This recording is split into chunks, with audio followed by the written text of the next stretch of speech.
Police ও প্রশাসন আগের মতো আওয়ামী লীগের কথা শুনছে না। দর্শক মজাই মজা, বিনা ভোটের প্রধানমন্ত্রীর দাম কোথাও নাই।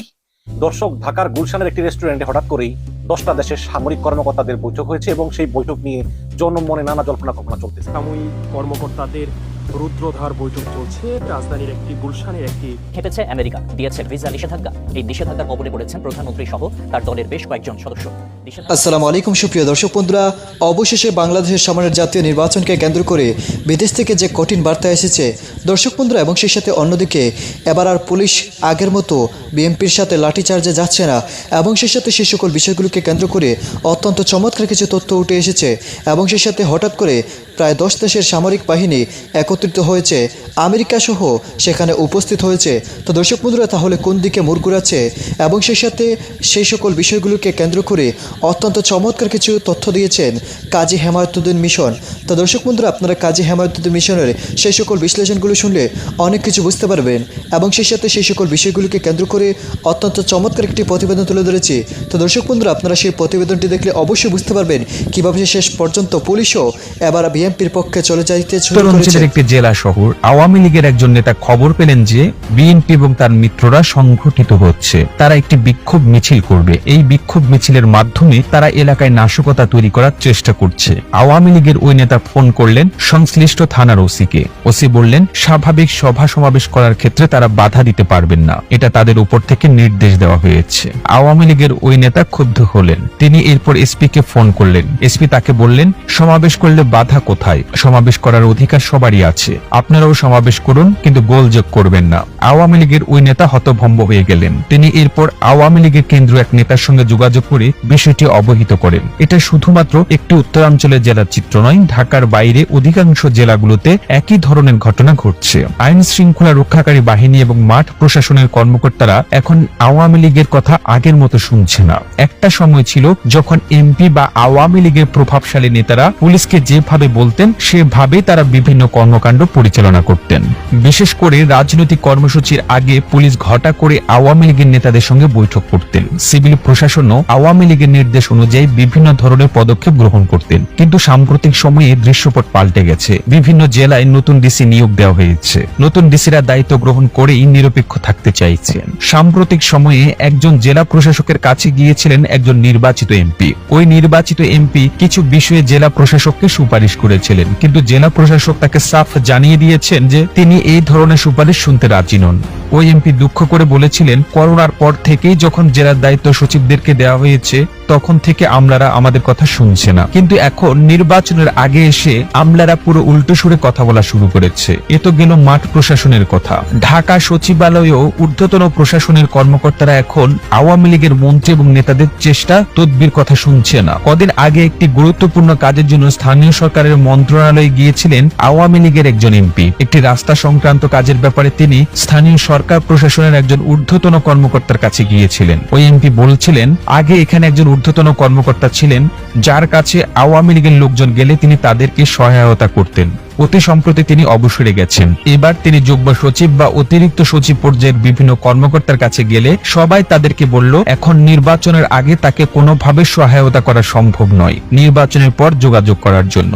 শুধু এই একটি মাত্র নয়, এরকম বহু মন্ত্রণালয়ে এখন আমলারা নিরপেক্ষ অবয়ব গ্রহণ করেছেন। তারা আওয়ামী লীগের কথা এখন আর শুনছেন না। বিভিন্ন মহল মনে করেন মার্কিন যুক্তরাষ্ট্রের নতুন ভিসা নীতির কারণে পুলিশ প্রশাসনের একটি রেস্টুরেন্টে হঠাৎ করেই 10টা দেশের সামরিক কর্মকর্তাদের বৈঠক হয়েছে এবং সেই বৈঠক নিয়ে জনমনে নানা জল্পনা কল্পনা চলতেছে। বিশেষ করে দেশের এই ক্রান্তি লগ্নে যখন বিএনপি এক দফা আন্দোলনে রাজপথে নামতেছে, সরকারও এই বিএনপিকে দমন করার জন্য পুলিশ দিয়ে বিভিন্ন দমন পীড়ন চালাচ্ছে এবং একটা সংঘাতের দিকে দেশে গিরাচ্ছে। ঠিক সেই পরিস্থিতিতে এই বাংলাদেশের বিভিন্ন দূতাবাসের 10 সামরিক কর্মকর্তার গোপন বৈঠক জনমনে ব্যাপক কৌতূহলের জন্ম দিবে, এটাই স্বাভাবিক। আমি একটু কালবেলার খবর আপনাদেরকে পড়ে শোনাই। তারা হেডিং করেছে যে ঢাকায় 10 দেশের সামরিক কর্মকর্তাদের বৈঠক।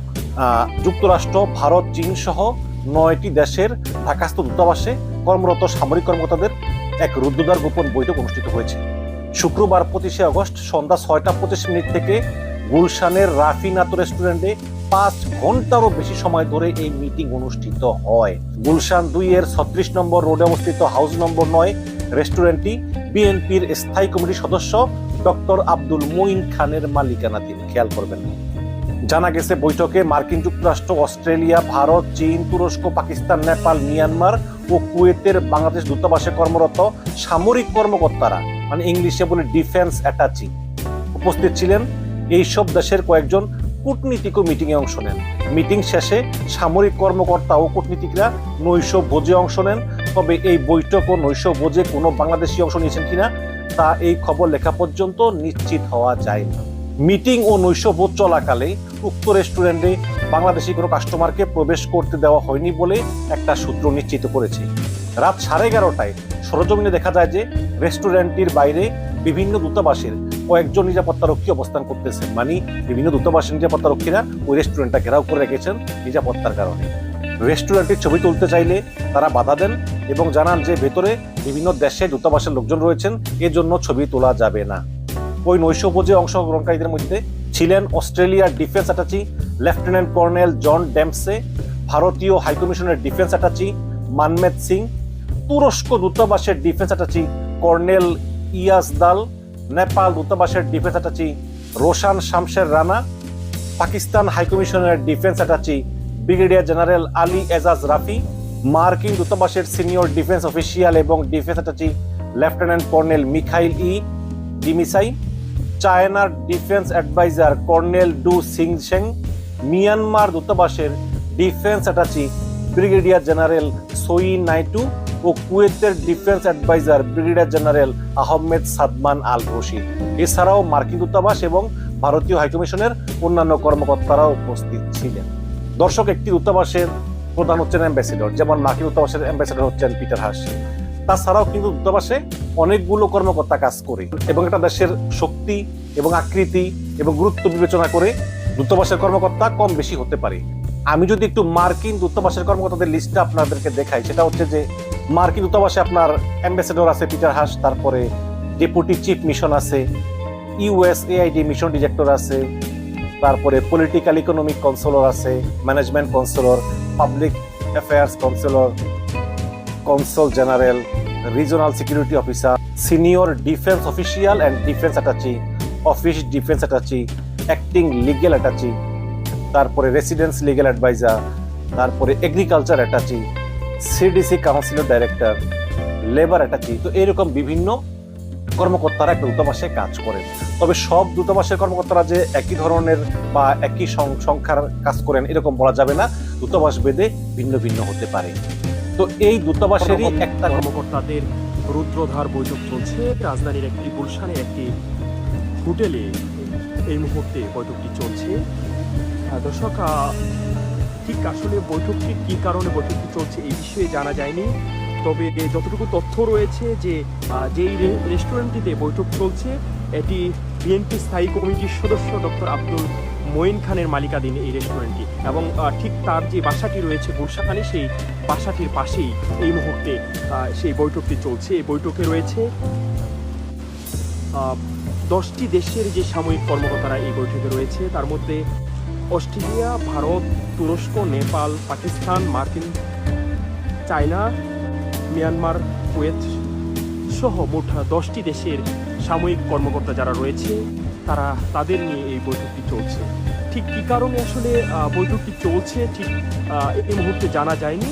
তবে কিছুক্ষণ আগে তাদের এই যে বৈঠক, সেই বৈঠকটি শুরু হয়েছে, তারা ভিতরে এই মুহূর্তে রয়েছেন।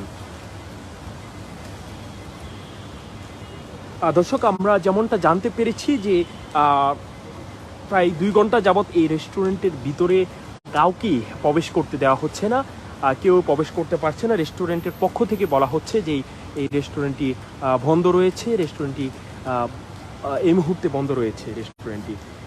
তবে আমরা যেমনটা জানতে পেরেছি যে এই যে রেস্টুরেন্টটি রয়েছে, এই রেস্টুরেন্টটি বিএনপি স্থায়ী কমিটির সদস্য ডক্টর আব্দুল মঈন খানের মালিকাধীন, এবং তার যে বাসভবনটি রয়েছে, বাসাটি রয়েছে, সেই বাসাটির পাশেই গুলশান 2 এই রেস্টুরেন্টটি। তো দর্শক বন্ধুরা, আপনারা হয়তো ইতিমধ্যে এই সকল ভিডিওগুলো দেখে এবং এই সকল তথ্যগুলো জেনে অবশ্যই বুঝতে পেরেছেন অবশেষে বাংলাদেশের সামনের জাতীয় নির্বাচনকে কেন্দ্র করে এখন বিদেশিরা যেন কঠিন পদক্ষেপ নিতে যাচ্ছে এবং সেই সাথে বাংলাদেশ সরকারের উপর কঠিন চাপ সৃষ্টি করতে যাচ্ছে। তো দর্শক বন্ধুরা, আপনারা এই সকল প্রতিবেদনগুলো দেখে এবং এই সকল তথ্যগুলো জেনে আপনাদের কাছে কি মনে হচ্ছে? তাহলে কি শেষ পর্যন্ত বিএনপি জয়ী হতে চলেছে এবং সেই সাথে গণতান্ত্রিক অধিকার ফিরতে যাচ্ছে? তো দর্শক বন্ধুরা, আপনারা এই সকল প্রতিবেদনগুলো দেখে এবং এই সকল কথাবার্তাগুলো শুনে আপনাদের কাছে কি মনে হচ্ছে অবশ্যই কমেন্ট করে জানিয়ে দেবেন। তো দর্শক বন্ধুরা, ভালো থাকুন, সুস্থ থাকুন। আল্লাহ হাফিজ। আসসালামু আলাইকুম ওয়া রাহমাতুল্লাহি ওয়া বারাকাতুহু।